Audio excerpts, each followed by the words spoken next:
Hello friends and welcome back to my channel. My name is Caitlin from Florals.com and welcome to the Stamping for Scrapbookers series. As you guys know, me and Sarah did card making for Scrapbookers last year, and this year we're teaming up and doing Stamping for Scrapbookers, so you'll get a video every month using stamps on layouts. And we do have themes, so each time that we post you'll be able to see the theme and get inspiration for that particular theme during that month. And so it's not just me and Sarah this time. We also have Christina from Redefined Creative joining us and Sandy joining us. So we'll have them linked down below so you guys can check their videos out as well, because you do not want to miss out our first theme, which is food. So I have a lot to think about with this, because if you guys know me, I do own a ton of stamps. Food stamps, however, is not something I'm particularly fond of. I had a lot of fruit stamps, and I do eventually bring those in, but I end up going with my LE Studios Let's Eat stamp set, which is my favorite stamp set to use for like vacation photos of food, or if we go to a fancy dinner, because it's like on the menu, best ever. They're just really great themed food stamps without having to be directly food. So we have the fork involved, just food icons without having to be directly food. Now these photos are from when Sam and I went to Planet Hollywood in Disney Springs for the first time, and we ordered this appetizer carousel not knowing exactly what it was, just that the food sounded good, and they actually brought out a whole Ferris wheel of food. Like you guys can see the pictures, there was a Ferris wheel of food.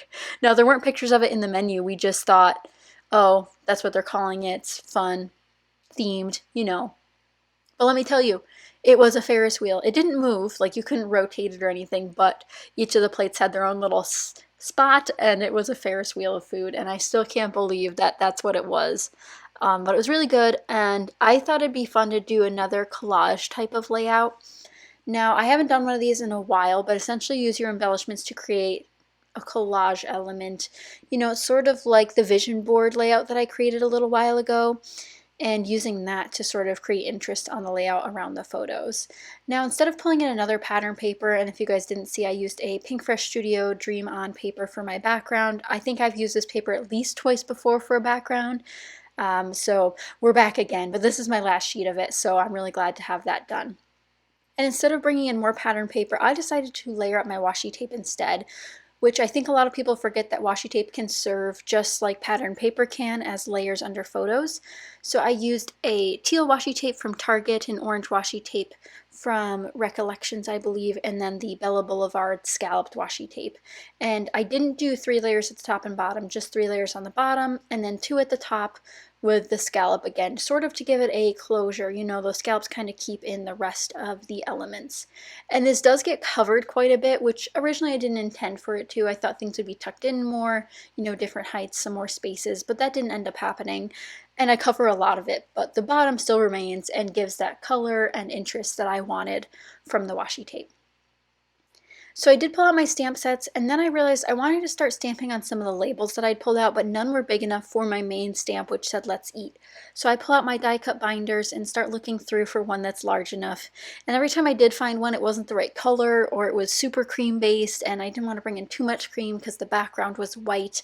So I flipped through, and I apologize that it's off camera, but half of it was in my lap, so I made it work. I ended up finding a circular label that I could use, and I'll tuck in half of that in order for it to fit nicely with the rest of my elements, because you saw me already aligning those. Now I did pull out a lot of elements ahead of time because I was struggling with what to do with this layout, and you figured food would be an easy subject to do because there's lots of different elements you could do. But like I said, I have a lot of fruit stamps, so I could either go with like a pun and go like berry, very cute or something like that, but I wasn't feeling it. And then I saw these photos and knew that I wanted to make a 12 by 12 of this. And then I realized I had my LE Studio stamps that were food themed, and I just went for it. And LE Studio stamps are some of my favorites. I wish I had more. I actually think I'm going to ask for an LE Studio gift card for my birthday. Yes, I am thinking that far ahead for what I want for my birthday, because sometimes you get asked and you're like, I don't know. So I keep a list running on my phone of things that I want in the crafty world, so that I could ask someone outside of the crafty world who ask for like gift ideas, like, oh, I want a gift card here. It's just a lot easier for them. And you guys could try doing that for your birthday or anniversary or Christmas or other holidays that you want. Maybe Valentine's Day you're asking for a gift card. It's a great idea. So I'm going to glue down my photos here, and I really love how the washi tape looks. Now, I could have left it pretty plain like this and would have been happy, but I went a little crazy. So I'm going to create these borders of all of these food elements that I had in my stash. So I have soda pop, I have a cup, I have hamburger and french fries. No, we didn't actually have those things. This was more like dips and chicken wings and things like that, which is why I didn't use the pizza stamp. I thought about using it, but there was nothing related to pizza on this layout, so I opted not to. But here I'm going to start stacking all these elements together. Some are from Simple Stories, some are from Doodlebug, some are from LE Studio again, Freckled Fawn. Lots of stuff going on here, and I love how it turns out. Now, the rubber shapes I end up using are from Freckled Fawn as well. If you guys have not shopped Freckled Fawn before, highly recommend it. They do some really unique stuff that I absolutely adore. And you can kind of see how it's all coming together, but I do have an awkward space there in the bottom right and an awkward space in the top right there in the middle. So I'm kind of trying to figure out how to make this all work. And I find this tab that says always hungry once I went through the little dump basket on my desk that I keep spare things in, and I thought that was perfect for a food layout. So this is a really great way to dump a lot of things onto a page that are super specific or themed. So like some of the labels say yum, I stamped on the menu on them. Savoring this together, you know, that one's a little more vague, but all the yums pretty much went on this page that I own.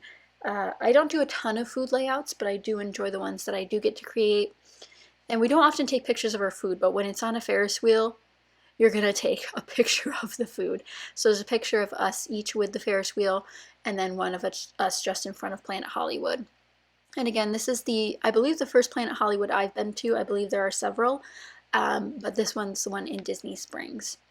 I actually end up having a lot of elements that are fragile on this layout. So I have the rubber shapes, I have 2 pieces of vellum, all of which I end up stapling. I just think it's a great way to add a bit of roughness and toughness without having to do a ton of work for it. And it's a great way to attach things that are delicate or that can't have adhesive. Like some rubber shapes react poorly to adhesive, so you can't use regular adhesive. So I just use my tiny attacher for that. And I really love my tiny attacher. I was thinking the other day about, I wonder if I ever will need refills for it. It just seems like they're so tiny, and you know, it comes with a refill pack, so you might never run out. If you guys have already come from the other ladies in the Stamping for Scrapbookers group, I hope you guys enjoyed their videos. But if you haven't gone over there yet, make sure you go after this video and check them out, and subscribe if you're not already. Hopefully you'll find a new person to watch for this series, because, you know, sometimes we get stuck in the same people we watch, and sometimes it's great to break out of our shell and watch new people to get new ideas. And I'm also using the Doris adhesive one of my friends sent me in Happy Mail, and I really, really like it. It's a lot better than I thought it was going to be. It's a solid adhesive line, and I'm really impressed by it so far. It's stuck really well, it's stuck down, it covers really well, and I'm just impressed with it overall. So there were the other stamp sets that I had. I had 2 fruit stamp sets and then like a cupcake themed stamp set. And then I also had a donut themed stamp set, which I didn't even bother trying to make work for this layout. But I do still enjoy how this layout came out, despite it being, you know, not super stamp heavy, which again is something I'm looking forward to doing during this series, you know, highlighting different stamp sets that I have and different ways to use them. This is a great subtle way to bring stamps into your layout. Like I said, I stamped 3 times on my labels, which is a great way to 1, use your labels, and 2, use your stamps. If you have roller stamps that are fit to the theme that you're particularly working on, then you could use those on your labels. Here I'm adding a couple of Jelly Bean Soup Puffy stickers, and then I think about adding some phrase stickers, but I don't end up finding any phrase stickers in the colors that I wanted, so I end up going with black and white ones from Simple Stories Carpe Diem instead of these colorful ones from Amy Tangerine, because they just weren't the right colors. I needed red or orange, but they had pink or yellow. You know how it goes.